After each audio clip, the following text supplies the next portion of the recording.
how do you record on this?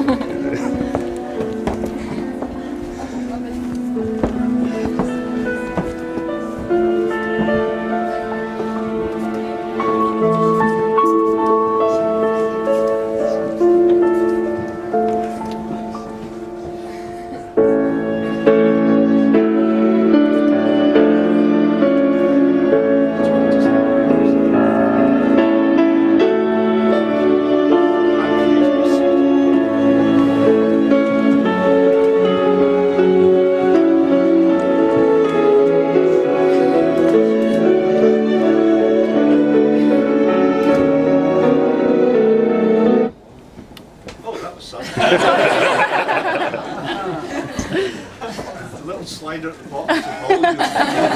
I'm under pressure, please. You don't know the meaning of the word pressure. Good afternoon, and I'm delighted to welcome you to all to the fantastic Botanic Gardens on this important day to celebrate the wedding of Sarah and Ivan. My name is Brian Hawkins, and I'm a celebrant of the Humanist Society Scotland. And Sarah and Anne have invited me to lead the ceremony today, and of course I'm delighted to do so. They've chosen the humanist ceremony as they feel that their ideals and beliefs are ethical rather than religious. Humanism is about concern for humanity in the natural world. And whilst we believe every society needs a moral code, if people are to live together in harmony, we believe that that morality comes from within us. So at its heart, it's about unselfishness. It's about kindness and consideration towards others, about accepting responsibility for our own lives, and recognising our responsibility to the whole world. Sarah and Anne want to confirm their commitment to one another with a ceremony composed especially for the occasion. And they have chosen the words and the readings and the music for their ceremony, and I hope it makes it a more memorable and personal occasion for you all. There is, of course, great symbolic significance in their choice of the Botanic Gardens as a venue. No, there's not. They chose it because there's not too far to Stagner Home.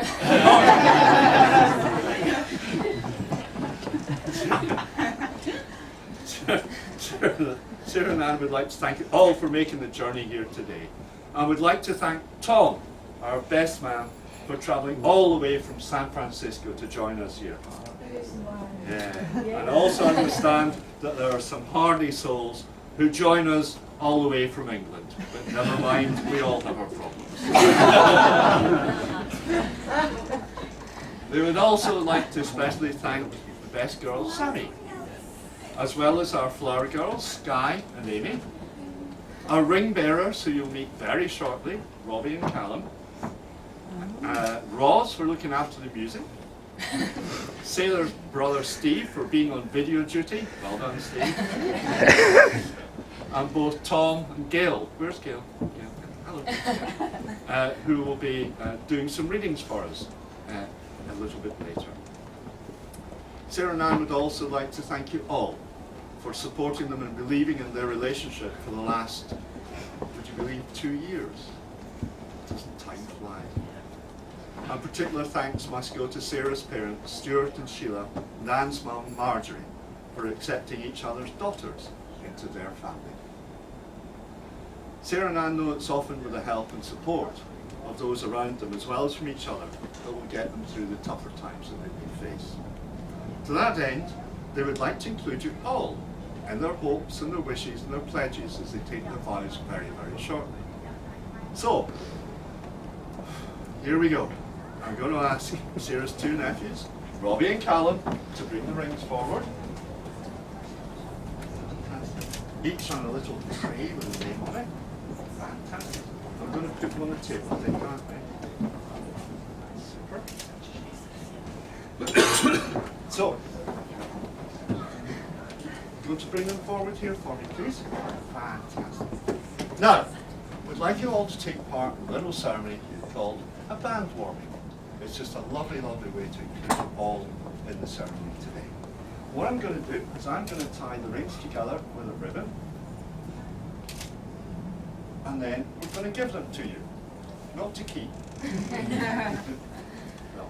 We're going to invite each of you to hold the rings in your hand and to warn them to make a wish for the wedding. And then we'd like you to pass them on to the next person, so that as the ceremony runs, they pass round everybody and they make their way all the way around and back to the front. And if you could make the way down here in time for the vows, that would be great. Actually, I'm lying. Better than great. It would be necessary. So I'm going to ask you to give them to Amy and Sky. You did that, and then they can pass them on.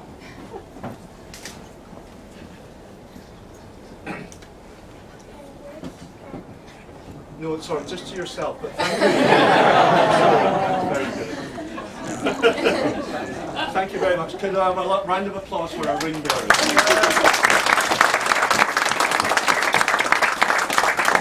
Can I also point out for those of you from the West that we have counted the rings. We know how many there are. There are metal detectors on the doors. So, we're going to begin our ceremony today with a reading. I'm going to ask Tom to come forward, and he's going to read an extract from what else but from the film Meet Joe Black.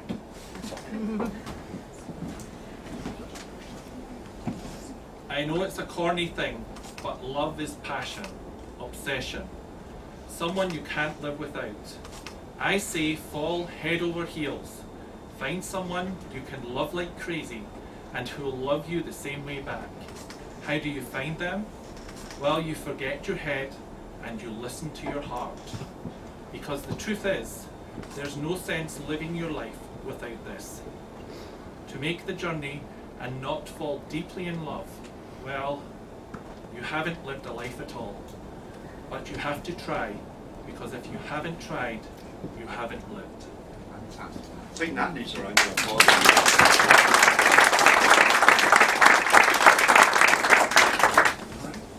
Cool. When I first meet a couple of them to marry, I asked them to do some homework for me. I asked them to tell me a little bit of the story. Why are we here today? What's all that about? And about their hopes and their dreams for their marriage. The two of them had known each other for a year or so through their jobs at the Clydesdale Bank in Glasgow before they got together in 2013 in that good old-fashioned Scottish way. On a drunk one. Within a few weeks, Sarah had pretty much moved into Anne and Sammy's Cumbernauld flat. They'd made a rough plan to buy a house together in 2015 and potentially to get married in 2016. However, life doesn't always go according to plan. And going into 2015, they each got a new job, moved cities, got a rental place in Edinburgh, and they still had a mortgage on Anne's flat. So it seemed unlikely that this would be the year of the house. A lot of you already know this, don't you? Because we're going to stop press, but it turns out that Anne and Sarah bought a house last Friday! Yay! But anyway, they'd already swapped the running order. So they got engaged on Valentine's Day, went shopping for rings the next morning, and have been celebrating ever since. I asked them what made them fall in love, and they told me it was when they realised that they're one another's soulmate, that they share the same values and have the same outlook on life. They've learned to support one another through the tough times and learned to trust and rely on one another. Like throughout 2014, when Anne gave up her Sundays to drive Sarah to visit her gran in hospital. Anne would wait in the canteen to give them time together and would only go to the ward if Gran asked for her, which of course she always did. I suppose that's just one aspect of the two of them being family orientated and being there for their loved ones when needed. Sarah has formed a close relationship with Sammy, and Anne knows that she can trust her to look out for Sammy and to be there for her, even though the pair of them would live on cheese rolls and Pringles if left alone. They challenge each other to push themselves and do things they'd never normally do. Like Anne encouraging Sarah to overcome her fears and go on a motorbike taxi in Bangkok. Oh shit, I wasn't supposed to say that in front of you. Anyway, right. They both have a strong work ethic and work hard to achieve what they want in life. I suspect they also have a strong play ethic and enjoy focusing on just having fun after a period of intense hard work. They laugh together all the time, even at the silliest things. And laughter is most definitely one of the strongest bonds that binds the two of them together. Talking about bonds that bind them together, how are the rings doing? Very good. Excellent, keep going, that's fine, that's fine. Well, I suppose in summary, it's as simple as that they can't imagine life without one another. It's all right to go all at a wedding.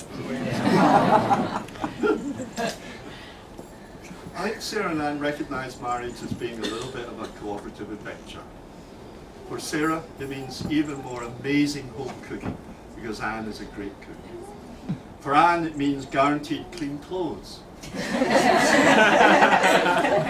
As she says, and I quote, Sarah is an excellent head of laundry services. End quote. But I think it's a relationship based on love, respect, and a determination to adjust to each other's feelings, whether in health or sickness, joy or sadness, ease or hardship. In marriage, they affirm their will to be together as partners and to support each other. It's a step forward that's been taken with confidence and with a clear understanding of the commitment and the resolution that that requires. And this celebration today, I suppose, has got three purposes. Firstly, we're here to affirm what Sarah and Anne have established, and also looking ahead, we're here to wish them happiness and fulfilment in the future.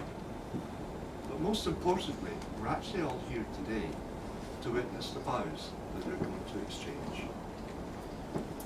So, can I ask you two to lose your bouquets? I think you've got a flower girl behind you today. Yeah. No, that looks silly.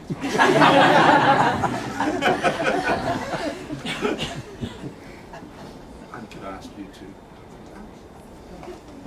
come back? The photographer will kill me if I adjust you ever so slightly in the centre of your lip. Yeah? Perfect. Good. Fantastic. We've now reached the formal part of the marriage ceremony, ladies and gentlemen. So can I ask you please, if you're able, and only if you're able, to stand for this one.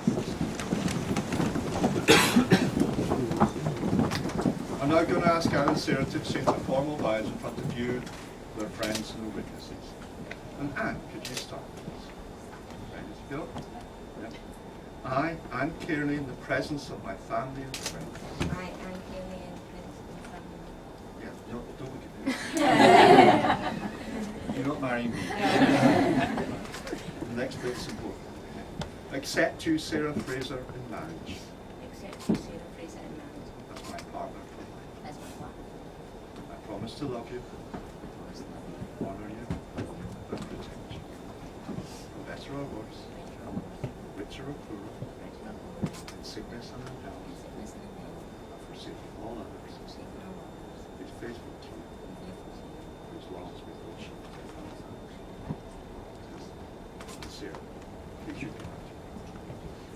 I, Sarah Fraser, in the presence of my family, I, Sarah Fraser, in the presence of my family. accept you, Anne Kearney, in marriage. As my partner. I promise to love you, honour you, protect you. For better or worse, for richer or poorer, in sickness and in health, forsaking all others, be faithful to you, as long as we hold you. So, could you see if you can retrieve the rings? Oh, yes. Fantastic. Just done it.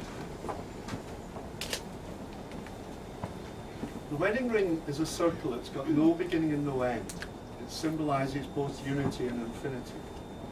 The ring looks both inwards and outwards, an embrace that bonds without imprisoning, a support that reassures without restricting. It's a reminder of the giver and the promises made this day.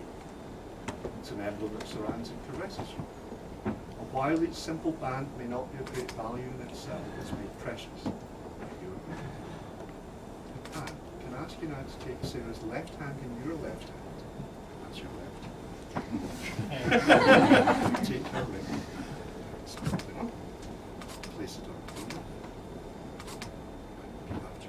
Sarah, I give you this ring. Sarah, I give you this ring Place the ring on your finger. As a token of my enduring love. as a token of my enduring love.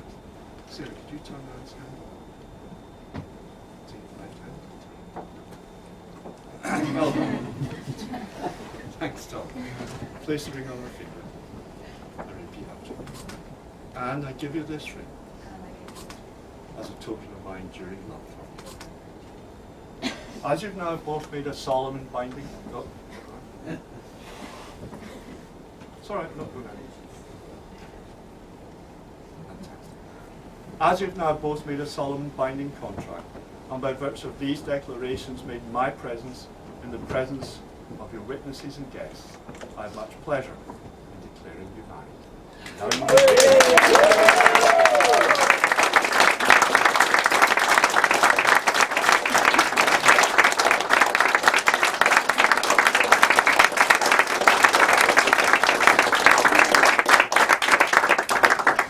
Ladies and gentlemen, please be seated. We're now going to sign the wedding schedule, and we'll be back with you very, very shortly. I don't know if Roz has got herself organ. Are you? Yeah. So let's listen to some music, and we'll be with you very, very shortly indeed. Fantastic.